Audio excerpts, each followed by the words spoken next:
Welcome to Mind Research Rewired. We unveil scientific truths to transform confusion into clear thinking. Unlock a sharper, more effective you based on proven research. Subscribe now and elevate your life. Picture this scenario, right? It's like 3:00 a.m. The classic founder hour. Exactly. The only light in the room is this harsh blue glow from your monitor.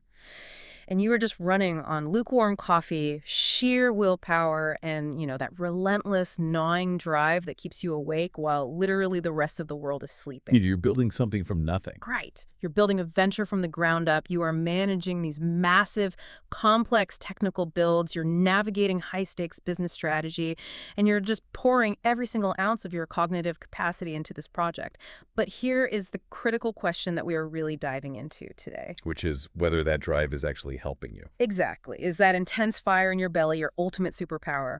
Or, and this is what we're going to unpack, is it a psychological trap that is like slowly and quietly wiring your brain for total burnout? I mean, it's arguably the defining tension of the entire founder's journey. Because in the venture space, we heavily glorify the grind. Oh, 100%. The hustle culture is everywhere. Right. We celebrate the sleepless nights, we applaud the obsession, but we very rarely step back to actually analyze the psychological fuel that we are putting into the engine. We just operate on this really dangerous assumption that all passion is good passion. Which brings us to the core mission of today's deep dive. We are hacking the founder's mind today. We're looking at this absolutely fascinating new piece of research from the 2024 Journal of Small Business Management. A massive study. Huge.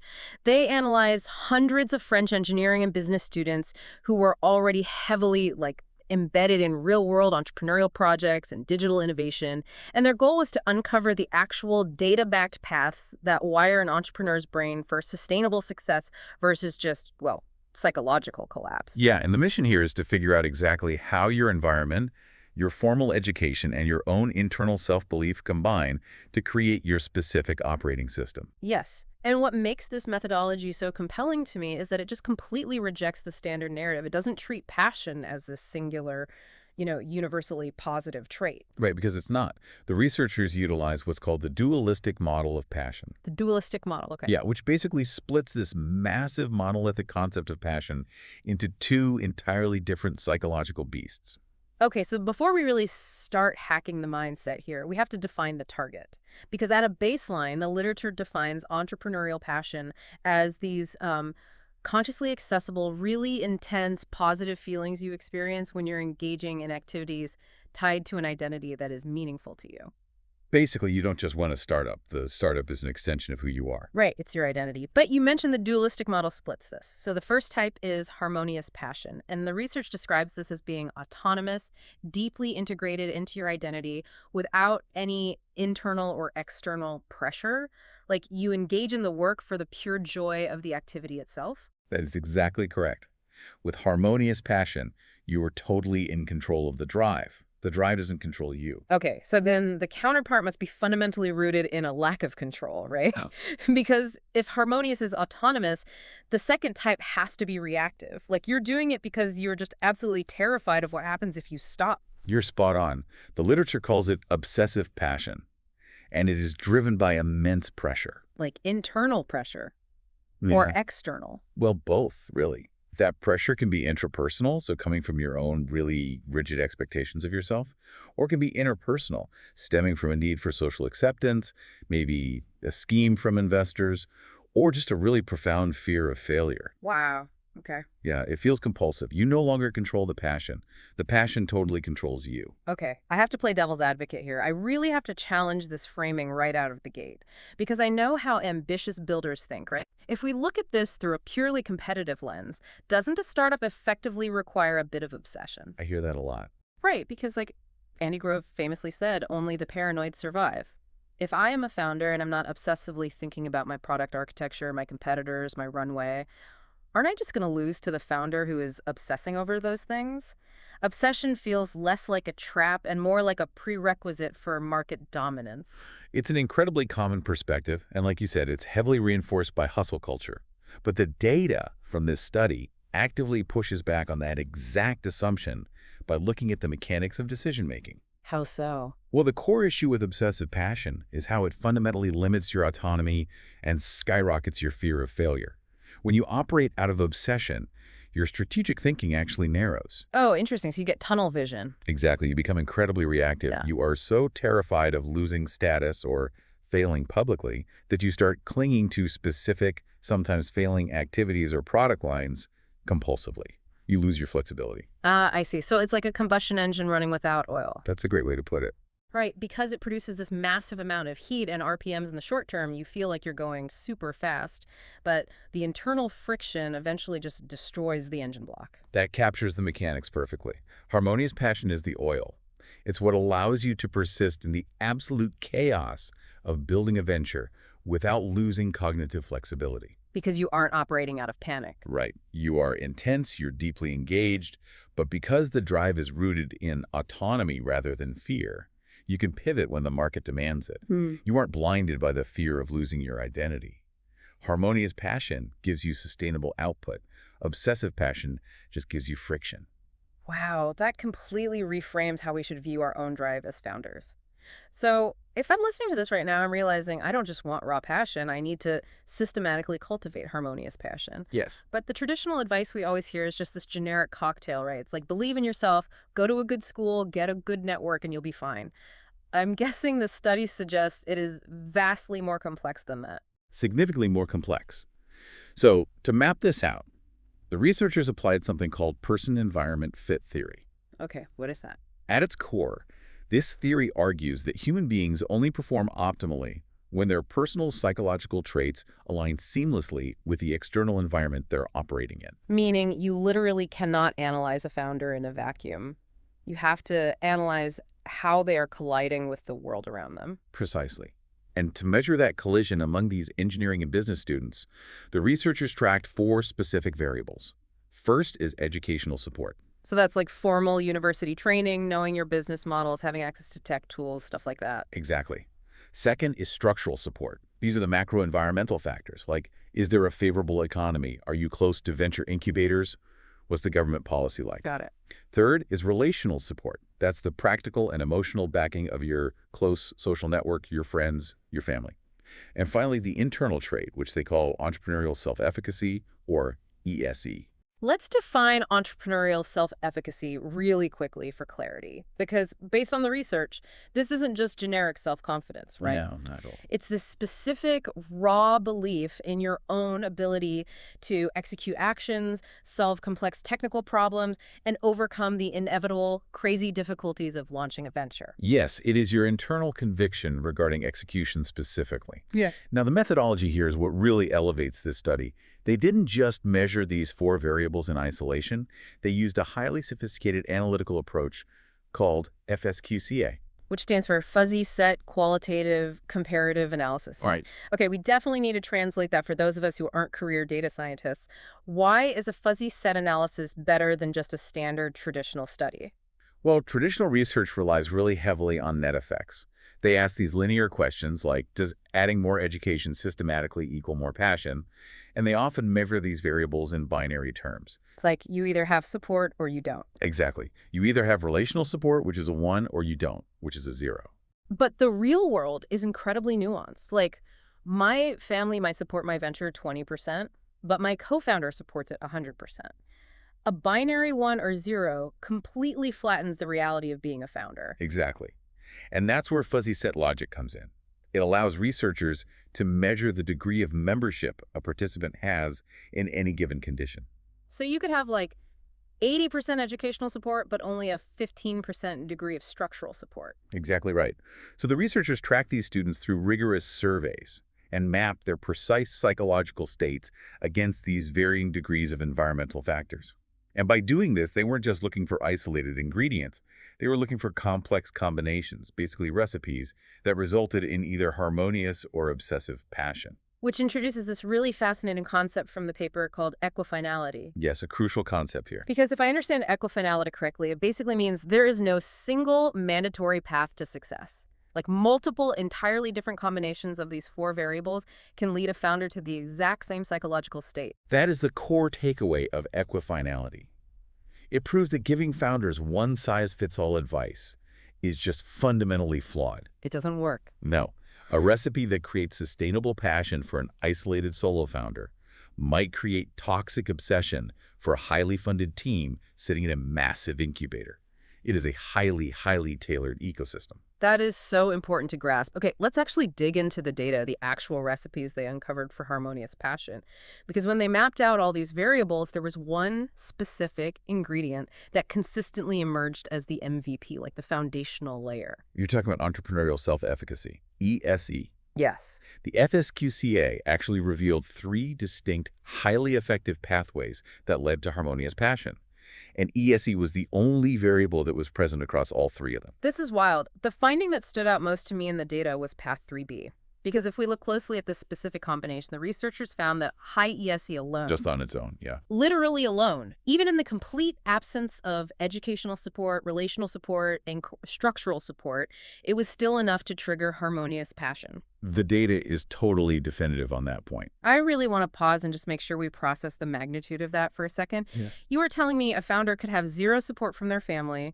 They could be operating in a terrible macroeconomic structure with zero incubator access, have literally no formal business education, and yet their own raw internal belief in their ability to execute can independently generate the healthiest, most sustainable form of passion. I know it sounds completely counterintuitive, right?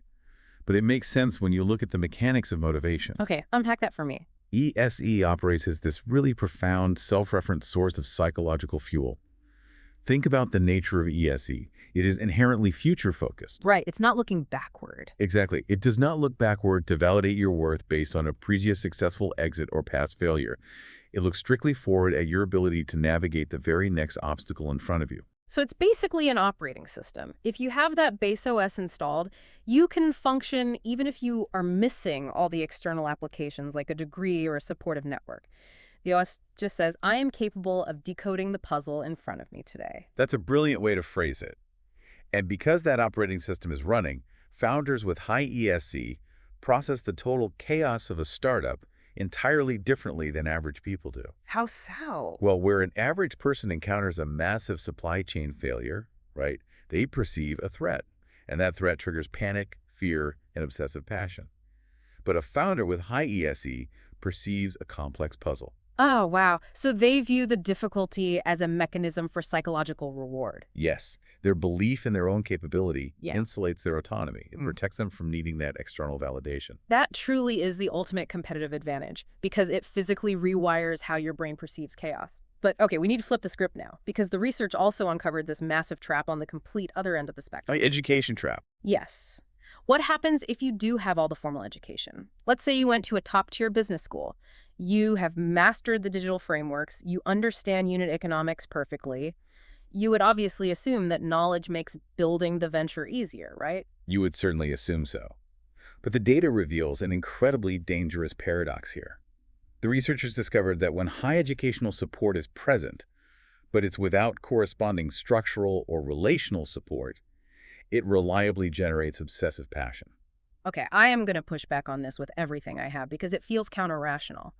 How on earth can understanding business models, getting access to technical tools, and mastering theory actually make a founder's mindset more toxic and obsessive? I mean, knowledge is supposed to be power. It is power, but the danger here doesn't actually lie in the knowledge itself. Then what is it?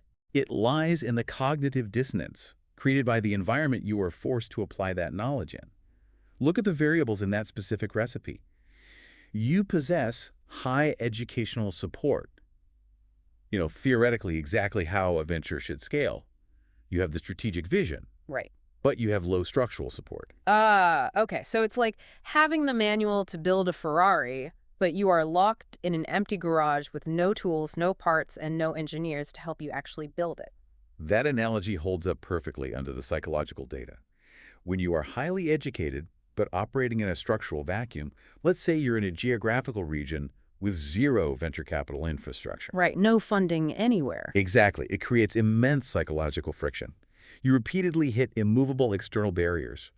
You know your product market fit should theoretically work, but the environment simply will not yield to you. I see the mechanism now. Because you know it should be working based on all your elite training, the friction starts to feel like a personal failure rather than an environmental one, so you start forcing it. Exactly.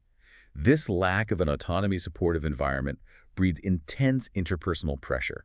You feel you ought to be succeeding. And when you face that constant friction, the fear of failure just spikes. Right. You begin persisting out of pressure and panic, which is the very definition of obsessive passion, rather than out of the joy of creation. Yeah. Even if you combine high education with high self-efficacy, the data shows it will still devolve into obsessive passion if it isn't anchored by structural support. That is a critical realization for any founder listening right now who is currently isolating themselves, just absorbing endless white papers and case studies, but entirely disconnected from a real-world ecosystem. You are methodically incubating your own anxiety. You really are. So if overeducation without structure drives you into obsession, what is the counterbalance? The study highlights the role of your network, but the data here gets incredibly complex, doesn't it? It is arguably the most nuanced finding in the entire paper. When the researchers analyzed Path 2B for Harmonious Passion, they found that relational support, so your inner circle, mentors, and peers, can actually completely substitute for educational support. Wait, completely substitute? Yes, the practical real-world knowledge and social capital transferred through a tight network effectively replaces the need for formal university structures. Which completely validates all the founders out there who skip traditional MBAs but embed themselves in high-level mastermind groups or just build really strong founding teams. Exactly. But you mentioned complexity, and there is a massive paradox in the FSQCA data regarding this network effect. Right, let's talk about the paradox. The researchers found that the exact same combination of ingredients, high relational support, high structural support, and high ESE, can lead to harmonious passion. Okay, that makes sense. But that identical combination was also found in pathways leading to obsessive passion. We really need to unpack that. How can the exact same environmental inputs and personal traits yield two diametrically opposed psychological states? That seems impossible. It's driven by a really well-documented psychological phenomenon known as emotional contagion. Emotional contagion. Yes. The passion you operate on is rarely created in a vacuum. It is highly permeable. It transfers seamlessly from your close relational network directly into your own operational psychology. So it's literally like a virus. If I am understanding this correctly, it functions like an amplification loop. Precisely. If I embed myself in an incubator, right, and I'm surrounded by founders who are terrified of losing their seed funding, who are running on pure panic and status-seeking obsessive passion, I'm going to catch that exact same anxiety regardless of how high my own internal self-efficacy is. The data supports that conclusion 100%. The qualitative nature of the passion transmitted by your immediate network dictates your internal state. That is wild. If your trusted circle is driven by autonomy, curiosity, and the joy of solving problems, which is harmonious passion, you will absorb that resilience. But if they are obsessive, you will catch the obsession. Wow. This requires a fundamental shift in how we view our networks. It is no longer sufficient to just ask, do I have a supportive cap table? You actually must audit the type of passion your network is operating on. You are the psychological average of the 5 founders you surround yourself with. This research provides an incredible framework for understanding the friction in our daily operations. But as always on this show, we are here to bridge the gap between academic theory and daily execution. Absolutely. Let's move into the Do It Today segment. Because based on the mechanics of this study, we have synthesized 3 highly tactical advanced actions that you, the founder listening right now, need to implement in your venture the moment this deep dive ends. Let's hear them. Action 1. Audit the cap table and the inner circle. The data on emotional contagion is clear. You need to systematically evaluate the investors, co-founders, and advisors you interact with daily. You have to look past the general supportiveness and analyze their core drivers. Are they driven by fear or joy? Exactly. Are your check writers pushing you from a place of fear, status preservation, and external pressure? Because that is obsessive contagion. Or are they pushing you through autonomous, curiosity-driven problem solving? If your inner circle is infected with obsessive panic, you need to deliberately firewall your interactions with them starting today. That's a huge one. Action 2. Bridge the structural void. We detailed the education trap today. If you are a highly educated founder, deeply versed in the theoretical mechanics of your industry, but you feel your mindset constantly shifting toward reactive panic. Then the data indicates you are suffering from a structural deficit. Right. You are learning in a vacuum. You must stop acquiring new theory and immediately integrate into an ecosystem. Force your way into an incubator, a specialized digital cluster, or find a strategic partnership that matches your educational weight. You have to align the environment with your intellect. I love that. And action 3. Action 3. Install the ESE operating system in your team. We know entrepreneurial self-efficacy is the foundational requirement for sustainable passion. As a leader, you must cultivate this not just in yourself, but across your entire org chart. Right, because it transfers. Exactly. Do this by shifting your team's focus entirely to future-oriented micro goals. Stop running endless postmortems on the product feature that failed last month. ESE is built by proving execution in the present. Give your team a complex but highly achievable technical puzzle to solve today, and let the autonomy of solving it rebuild their harmonious drive. Those are superb structural applications of the research. Yeah. As we close this discussion, I really want to leave the audience with one final provocative implication of this study. Let's hear it. We have thoroughly explored how you absorb the passion of your network through emotional contagion. But consider the inverse of that. What does this mean for the engineers, the marketers, and the operators who are looking to you for leadership right now? Oh, wow. If your team is experiencing high turnover and burnout, it may not be a compensation or workload issue at all. What if they have simply caught your obsessive passion? The psychological fuel you choose to burn is the exact same exhaust your entire company is forced to breathe. That is a profound mirror moment for any executive listening right now. You aren't just managing the contagion, you are the source of it. We want you to take a really hard look at your own operating system today. We absolutely love debating these frameworks with you, so here are 2 critical self-reflection questions we want you to answer in the comments section below. Question 1. Question 1. What is one specific strategic area of your venture where you know you are currently running on the fear-driven fiction of obsessive passion rather than harmonious passion? And question 2. Question 2. Who in your immediate professional network is currently infecting you with the wrong kind of psychological drive? Drop your answers in the comments. We literally read and engage with every single one. If this deep dive helped you elevate your thinking and rewired how you approach your venture, make sure to smash that like button and subscribe to the channel so we can keep bringing you the exact research you need to hyper-focus and build your empire. Remember, market dominance isn't just about the external hustle. It is entirely dependent on the internal hardware you're running it on. See you on the next one.